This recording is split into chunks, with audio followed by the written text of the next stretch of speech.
Mark Nelson say a few words here. And I have the great fortune of being a neighbor of Dewey and Aggie's. When my wife Nancy and I got the real blessing to be able to move to Kirkland, we actually decided to title our property in something that we call the Dream Come True Trust. And so we call it DCT. But we thought that had to do with the fact that we finally got a chance to live in Kirkland, but it really has to do with the fact that we got to know Dewey and his great family, I realize, today. So we asked the seller of our home about our neighbors, and we learned a lot about some of our neighbors. We learned very little about other neighbors, but we certainly got memorable information about Dewey and Aggie, and they were described as the people with the two big cars. And so we of course moved in and quickly learned that there was Aggie's green car and Dewey's brown car. One was a Chrysler, the other was an Imperial. To this day I don't know which was which. They both, as they drove by our house, seemed to be 35 feet long at least. The wheels seemed to be 5 feet high. But the great thing about Dewey and Aggie was that they never went more than 5 miles an hour as they went by. And our neighbors had told us that the speed bumps that were put in were because some neighbors went a little faster than Dewey and Aggie. I remember when I first got to know Dewey, he talked to me a little about those cars, and of course leaded gasoline was no longer available, but those cars used leaded gasoline. So somehow in his way, Dewey figured out how to make that happen and work for them for so many years. I also learned, as you did today, that I think it was the brown car, right, Aggie? For years went to Harrison Hot Springs every year for an annual event, which we as neighbors learned was when all the kids showed up, and you heard a little bit about that today. I guess things sort of settled down as kids aged, because I understand that there was a time when the Seattle police were notified across the lake for some noise. I'm seeing some nods. So the Seattle police were notified. I don't think that's happened since Nancy and I have been there. One of the really neat things about Dewey was that as I was driving by in 85th, I saw what I knew as Aggie's car parked in front of Shuck's. And so I thought, what happened? The car must have broken down or something. So it was there for several days, and I went in and I stopped in because I was curious. And the young man at Shuck's told me very proudly that Dewey had actually given him the car. And so I realized, you know, I thought I knew this guy Dewey, but I really got to know him better. I stopped back many times. I've never told Aggie this. I stopped back many times and talked to that young man about how much he treasured the car as he worked on it, as he shined it, as he washed it, as he replaced the interior, as he worked on the motor, and so forth.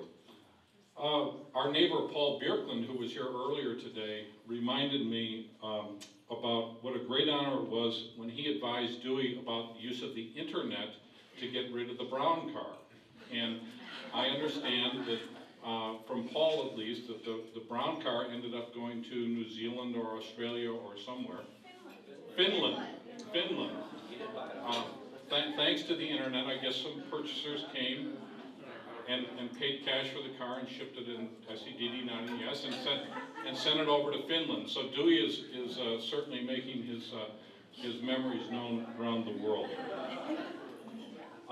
The next step in that process was Dee Dee, who of course has been responsible for a lot of what's happened in the last remaining weeks of Dewey's life and keeping us all informed. And she set about finding a new car for Dewey and Aggie.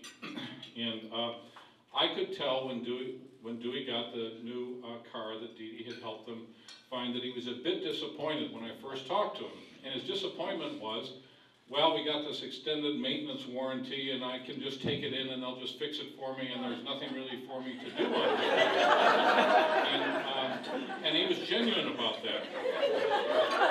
He was also, I think, a little bit befuddled because the car didn't break. So they had one instance, I think, when the car broke, when they had to actually take it in. So he and Aggie, I know, enjoyed the car, and I would often ask him how the new car was, and he would inform me that he was still reading the manual.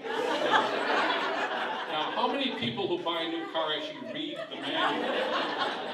But as I would talk with him as he went by, he learned it had remote control mirrors, it had a rear window defroster, it had power seats that could adjust for him and Aggie separately with the touch of a button.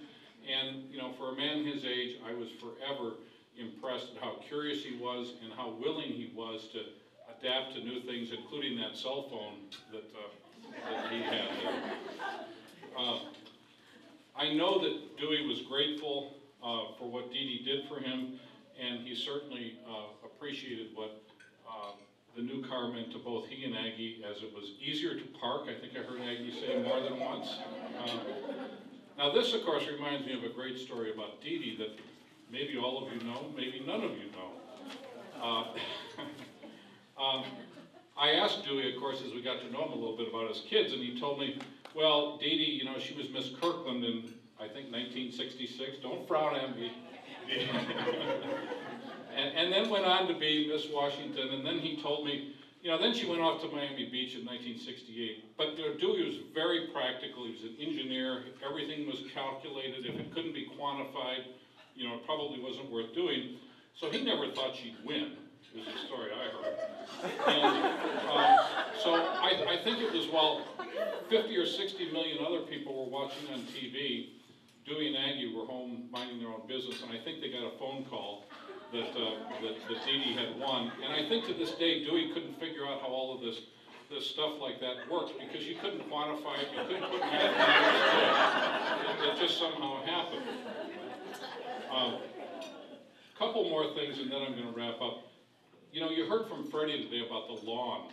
Those of you who know where Dewey and Aggie lived, on the east side of the pathway there, for most of us, we have the good fortune of many blackberries, which are good, they make pies and so forth. They also grow out over the road. But when you get to Dewey and Aggie's place, it's grass. And so I always was fascinated by that. And I said to Dewey, how can this be that this piece of property is all grass and the rest of us have blackberries and all kinds of other things? And he just said, well, when you have 9 kids, you just put them up there and they take all the blackberries out. Just very matter of factly. The kids did it. Boats. Dewey had many. The kids had many. I just recently learned that I think one of the very first ones was a 10-foot skiff that was on the shoreline with a broken off bow, that I learned that the kids fixed it up. They replaced the bow. Don Hardy, my neighbor, is a boater.